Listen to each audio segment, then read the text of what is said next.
புரியல. நீங்க அதை ஸ்ட்ரெஸ் பண்றப்பெல்லாம் என்ன அது வந்து எடுக்க முடியும். நீங்க நீங்க அதான் சொல்லுங்க. ஏன்னா ஸ்ட்ரெஸ் ஆனது எப்படி வந்து தனத்தானே முடிச்சுக்கோம். You feel you are stressed. புரியுதுங்களா? அப்ப வந்து நீங்க உங்களை யார் எடுத்துப்பாங்க? நீங்களால இளைஞர்களுக்கு ஆன்ம பொருள் தான். அதான் ஆன்ம பொருளுக்கு ஆன்ம வந்து யாரும் இந்த உலகத்தை பேசப்பட்டுக்கிட்டே இருந்திருக்கும், உணர்த்தப்பட்டுக்கிட்டே இருந்திருக்கும். புரியுதுங்களா? இது நேரடியா இன்னும் சைக்காலஜியா இல்லை.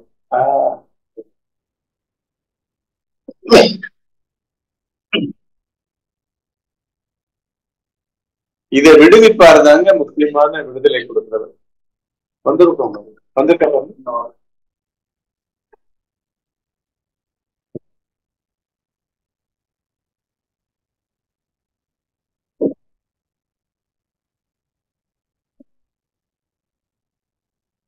திருப்பி என்ன நீங்க கேட்ச் பண்ணும்போது என்ன ஆயிடுறீங்கன்னா திருப்பியும் உங்களுடைய ஆராய்ச்சியை தான் பலப்படுத்தி அந்த கன்க்ளூஷன் வந்து திருப்பி ஹெல்ப் பண்ணாது. நீங்க அதை ரியலா பண்ணி பார்க்கணும். புரியுதா? நீங்க நிறுத்தி பார்க்கணும். ஆராய்ச்சி சட்டுன்னு நிறுத்தி பார்க்கணும். என்னதான் போட்டுடுறேன் அன்கன்சர்ன்டா இருக்காங்க. புரியுதுங்களா? அது பிராக்டிகல்.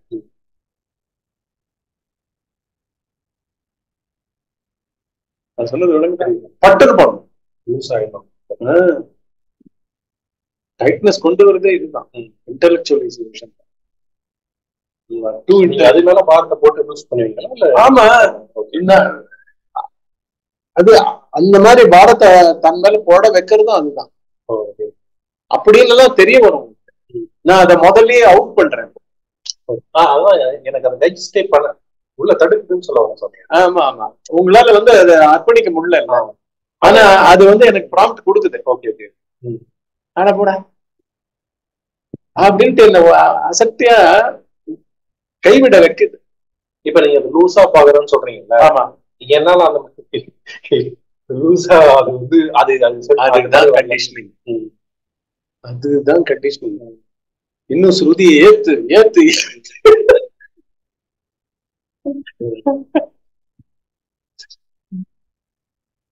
தப்பு ரைட்டே கிடையாது. இதெல்லாம் கண்டிஷனிங்.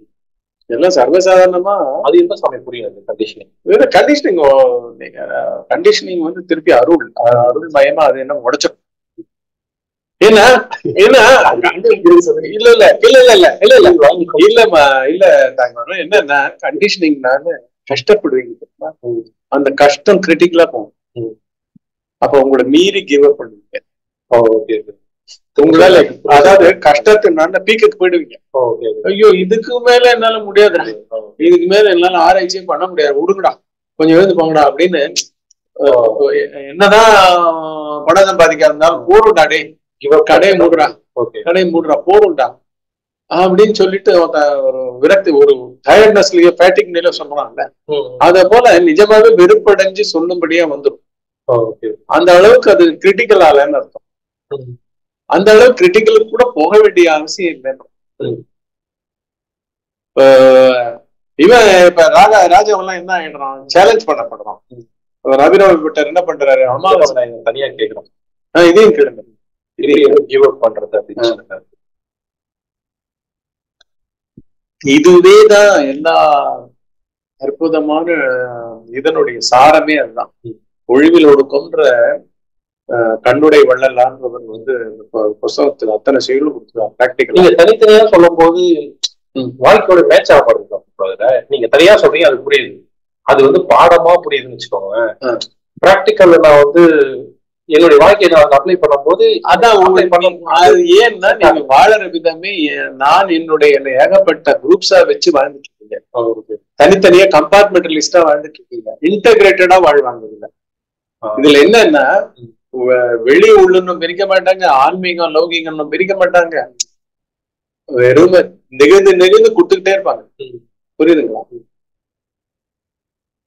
இங்க என்னன்னா அப்பா திட்டினாலும் ஓகே, பக்கத்து வீட்டுக்காரன் திட்டினாலும் ஓகே, இது உறவுனால இவரை மறுத்து பேசலாம், உரிமையினால மறுத்து பேசலாம்னதும் கிடையாது, அங்க மறுத்து பேசலாம்னாலும் கிடையாது, ஜடத்தன்மை கிடையாது. இது உள்சாரத்துல இருக்கான அர்த்தம். புரியுதா? ஆனா இப்ப இருக்கிறது ஏன் தடுக்குது? என்னப்பா நீ ஏன் என்ன புரிஞ்சுக்கலன்னா அப்படின்னு நீங்க பேசலாம். ஆர்குமெண்ட் அத போல இங்க உள்ள வேல்யூஸ் நான் என்னுடைய இதுல ஏகப்பட்ட வேல்யூஸ், மேல் வேல்யூ, கீழ் வேல்யூ, நடு வேல்யூ அப்படின்னு ஏகப்பட்டது இருக்கு.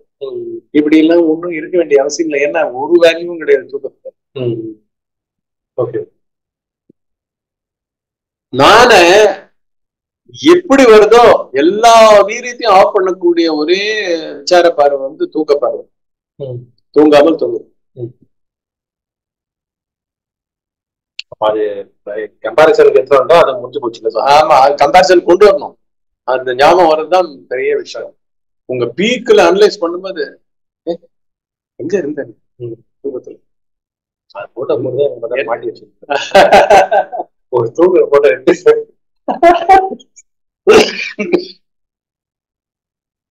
அதுதான் சாமி நாம வரணும்.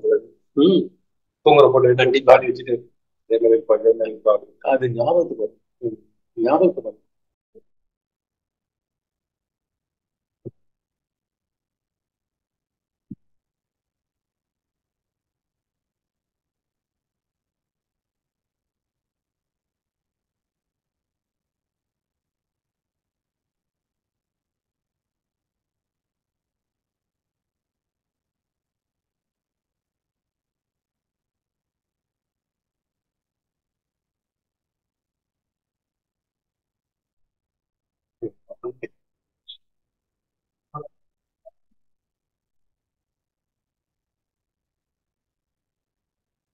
நீங்கதான் எடிட்டர். அப்பதான் அதை பார்த்து விடுங்க. அப்ப அதை கண்டினியூ பண்ணிடுங்க. சாரி, உங்க ஸ்டாப் பண்ணிட்ட ஒரு ஃப்ளோல எது தன்னை இழத்தல் அப்படின்னு. அதுல அதான் இங்க வந்து இத வந்து கற்று சாதிக்க முடியாது. இந்த இடத்துலதான் குருவோட இது வரும். குரு என்ன பண்றாரு, ஒண்ணு இந்த மாதிரி அப்ப கூட தூக்கம் கூட நான் கொடுக்குற விளக்கம் அது கூட தேவையில்லாம நீங்களே நிகழணும். அதுக்கு நீங்க வந்து அந்த அளவுக்கு பீக்குக்கும் போகணும். உங்களுடைய சந்தேகமோ, குழப்பமோ, கலவரமோ, பயமோ பயந்து போயிடணும். நான் என்னுடைய குரூப் ஏதோ பண்ண மாட்டாங்க அப்படின்ற அளவுக்கு டச்சே பண்ண மாட்டாங்க. நம்ம எது பண்ணாலும் கம்முதான் இருப்போம், அமைதியா தான் இருக்கும் அப்படின்ற அளவுக்கு உள்ள வந்துடணும். இல்ல நான் வந்து நானுக்கு நானே வெறுத்து போயிடுவேன். என்னுடைய வெறுத்து போயிடுவேன். புரியுதுங்க? நம்ம என்ன பண்ணுவோம், ரொம்ப டயர்டா இருந்தோம்னா நம்ம குழந்தைங்களை கூட கோச்சிக்க மாட்டோம். இங்க விட்டுறா கொஞ்ச நேரம், அப்பா ரெஸ்ட் எடுத்துக்கிறேன்டா அப்படின்னு சொல்லுவாங்க. அத போல இங்க வந்து நான் இருந்தா இருக்கட்டும், என்னுடைய இருந்தா இருக்கட்டும் அப்படின்னு ஞாபகம் இருந்தா அது ஆராய்ச்சி பண்ணா பண்ணிட்டேன். அது ஆராய்ச்சி தாங்க எனக்கு பிரச்சனை. அதனுடைய முடிவெடுத்தல் தான் பிரச்சனை. அதனுடைய சாய்ஸஸ் தான் பிரச்சனை. அது எது எதுவாகவோ வீரியங்கள் மேல ஏறி ஏறி சவாரி பண்ணிக்கிட்டே இருக்கிறது தான் பிரச்சனை. அதுதான் இன்னர் சேட்டம் பேச்சு. சரியா?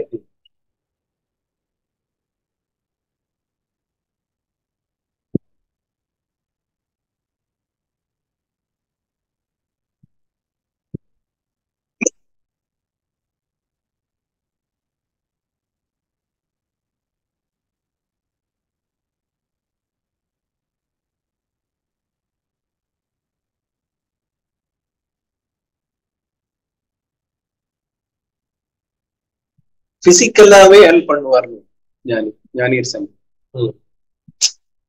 பிசிக்கலாவே இப்ப நீங்க இங்க வந்தாலே தானாவே அதுவும் இருக்குல்ல. அத போல அவர் என்ன பண்ணுவார், பவர்ஃபுல்லா வந்து அவங்ககிட்ட மௌனம் சித்திக்கட்டும், நல்ல ஃப்ரீடம் சித்திக்கட்டும் அப்படின்னு அவர் இது பண்ணுவார். அவங்க அவருடைய ஆன்ம பலம் ஒர்க் பண்ணும், அதுக்கு அடைக்கிறோம். அழகு புரியுங்களா? அதை வந்து ஒரு செய்யுள்ளே சொல்றாங்க, அதை நான் பதிலாவும் சொல்றேன். சரி சார். பகவான் என்ன பண்ணுவாருன்னா வந்து கேட்கறான், காத்தால இருந்து கேட்கறான், பதிலே சொல்லல. என்ன குருவா இது பண்ணுங்க, அருள் பண்ணுங்க, அருள் பண்ணுங்க, அருள் பண்ணுங்கன்னு கேட்கறான்.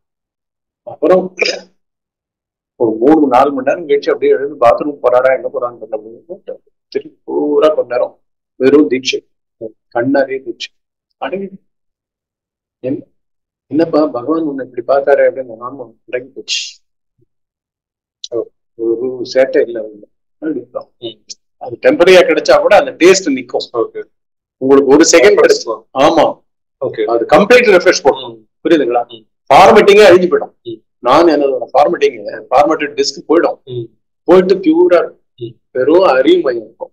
அடுத்தது ஃப்ரெஷ்ஷா ஒண்ணு ஹேண்டில் பண்ணுவீங்க, ஒண்ணு ஃபுல்லா அலைவா இருப்பீங்க, புரியுது, ஆன்லாவே இருக்கும். ஓகே, அந்த மாதிரி மௌனத்துக்கு கொஞ்ச நேரம் நம்ம நின்றுட்டாலே நமக்கு ஒரு ரெஃபரன்ஸ் தெரிஞ்சுக்கோங்க. இல்ல நீங்க ரெஃபரன்ஸ் திருப்பி கிடைக்கணும்னு எதிர்பார்க்க வேண்டாம். திருப்பி யார் எதிர்பார்க்க? புத்தி தான். புத்தியில ஸ்டேஷனா இருக்கிற நான் தான். அப்படி எல்லாம் நடக்காது. அப்படியும் சாதகம் கிடையாது. அடிச்சு தூக்கிடும்.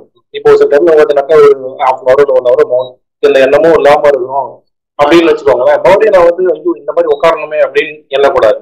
அது அது வந்து டெம்பரரி மௌனம். அது உண்மையான மௌனம் கூட கிடையாது. உண்மையான மௌனம்ன்றது வந்து கம்ப்ளீட்டா நான் அழிஞ்ச இடத்துல கிடைக்கும்.